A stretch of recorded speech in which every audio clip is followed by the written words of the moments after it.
Here's apartment 3 we've done. We got some subfloor in here. Yesterday I had to come in and put in a seal plate and rim joist underneath this door. Got it all built back up, supported up. Come back in here in the kitchen. See, I got it all kind of tore out.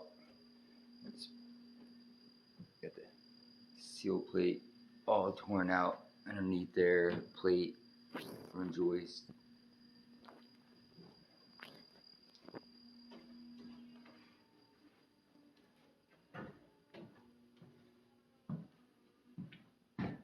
Got one bedroom laid. You gotta do the closet there. I'm trying to save pieces. There's the other apartment I gotta do on the other side. And here, the bathroom laid. Bedroom subfloor.